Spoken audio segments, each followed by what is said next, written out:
আমরা বানিয়াচং থানা পুড়িয়ে দিয়েছিলাম, এসআই সন্তোষকে জ্বালিয়ে দিয়েছিলাম। থানায় ঢুকে পুলিশকে এমন বক্তব্য দিয়ে হুমকি দেন বৈষম্য বিরোধী ছাত্র আন্দোলনের হবিগঞ্জ জেলা সদস্য সচিব মাহাদি হাসান। এরপর তাদের এক কর্মীকে থানা থেকে ছাড়িয়ে নিয়ে যায় তিনি।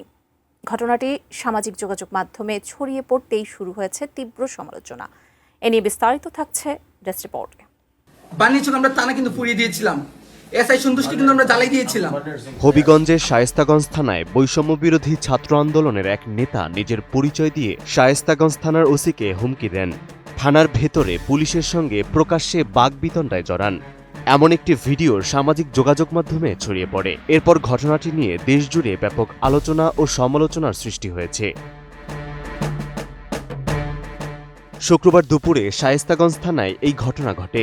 ভাইরাল হওয়া ভিডিওটিতে দেখা যায় থানার ভারপ্রাপ্ত কর্মকর্তা আবুল কালামের সঙ্গে তর্কে জড়িয়ে পড়েছেন বৈষম্য বিরোধী ছাত্র আন্দোলনের হবিগঞ্জ জেলা সদস্য সচিব মাহাদি হাসান।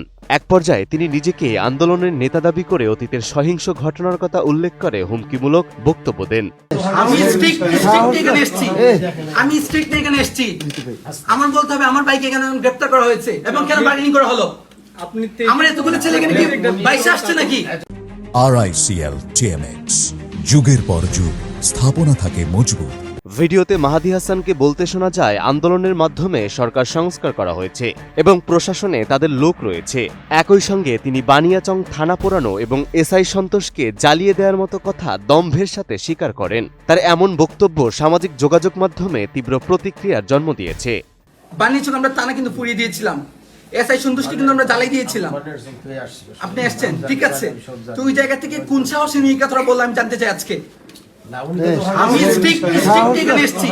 বৈষম্য বিরোধী ছাত্র আন্দোলনের এই নেতা বলেন, ও আমার সাথে সামনে থেকে আন্দোলন করেছে, ফোনে ছবি পাঠিয়েছি, তবুও তাকে থানায় আটকে রাখা হয়েছে। থানার ভারপ্রাপ্ত কর্মকর্তা আবুল কালাম বলেন, আমি এই জায়গায় নতুন এসেছি, আমি ডান চিনি না বাম চিনি না। ছাত্রলীগ যুবলীগের কমিটি দেখে কনফার্ম হয়ে যাদেরকে ধরার জন্য বলা হয় আমরা তাদেরকেই গ্রেফতার করি।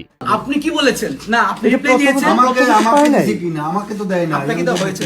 এগুলো আপনি দেখেন না, আর আমি বড় পাঠানো হয়েছে। নিজে কথা বলছেন, এই কথা বলছেন, আগে এসে বলার কথা বলে উনি আমারে বলতেছেন যে কি কথা বলছেন না তুমি সময় আপনি গুলো কি বলেছেন? আপনি ওদেরটা বাদ দেন, আপনি আমারে কি উত্তর দিবেন? আপনি বলছেন ঠিক আছে আন্দোলন করেছে তো কি হয়েছে, ও তো 23 সালের কমিটি। এটার মিনিং আমি বুঝতে পারি নাই। ছাত্রলীগ যারা ছিল ওরা কি আন্দোলন করছে বলে আপনি ধরে নিয়ে আসবেন? আপনি বলেছেন যে আপনার উপর থেকে নির্দেশ দেওয়া হয়েছে, উপরটা কে আপনাকে নির্দেশ দিয়েছে যে আমার আন্দোলনকে ছেড়ে দিতে আপনি উত্তর দিতে হবে? পুলিশ সূত্র থেকে জানা যায় শুক্রবার ভোরে এনামুল হাসান নয়ন নামে এক যুবককে জিজ্ঞাসাবাদের জন্য থানায় নিয়ে আসে শায়েস্তাগঞ্জ থানা পুলিশ। তিনি ছাত্রলীগের সঙ্গে যুক্ত ছিলেন বলে পুলিশ ধারণা করেন। এই ঘটনার পরই মাহাদি হাসানের নেতৃত্বে একদল ছাত্র থানায় গিয়ে নিজেদের জুলাই যোদ্ধা দাবি করেন। আটক ব্যক্তিকে ছেড়ে দেওয়ার জন্য চাপ সৃষ্টি করেন তারা। শুরুতে পুলিশ নয়নকে ছাড়তে রাজি না হলেও চাপে পড়ে শেষ পর্যন্ত ছেড়ে দিতে বাধ্য হন। আমাদের অভ্যুত্থানের পোলা পানি কেন আসে আপনার থানায়, নাকি ওদের ভালো রেসপন্সই করে না? আমাদের রক্তের উপর দ্বারা এই থানাগুলা ফর্ম করা হয়েছে, প্রশাসন ফর্ম করা হয়েছে। নাটক নাকি এটা? আমাদের একটা ছেলে গ্রেফতার করে নিয়ে আসবেন, দিনের পর একটা ছেলে 2 মাস জেল কাটছে। নাটক নাকি এগুলা? হবিগঞ্জ আদালতের একজন সিনিয়র আইনজীবী বলেন, মাহাদি হাসানের এই বক্তব্য ভবিষ্যতে এই ঘটনায় মামলা হলে তা স্বীকারোক্তিমূলক জবানবন্দি হিসাবে অপরাধের প্রমাণ হয়ে দাঁড়াতে পারে। যদিও এই অভিযোগের বিষয়ে মাহাদি হাসান বলেন, তিনি রাগান্বিত অবস্থায় ছিলেন, কথা বলার সময় স্লিপ অফ টাঙের কারণে এমন মন্তব্য করেছেন। হবিগঞ্জ জেলা পুলিশ সুপার ইয়াসমিন খাতুন বিভিন্ন গণমাধ্যমকে জানান, ভিডিওটি দেখে সংশ্লিষ্টদের সঙ্গে কথা বলেছেন তিনি। ঘটনাটি খতিয়ে দেখার আশ্বাস দিয়েছেন এই পুলিশ সুপার। আমি ডেভিল কথা শুনতে চাই না তো। আমি আপনাকে বলেছি ও আমার সাথে আন্দোলন করেছে, সামনে থেকে ফোনে বলেছিলাম, ছবি পাঠিয়েছি। Desk report, ATN news.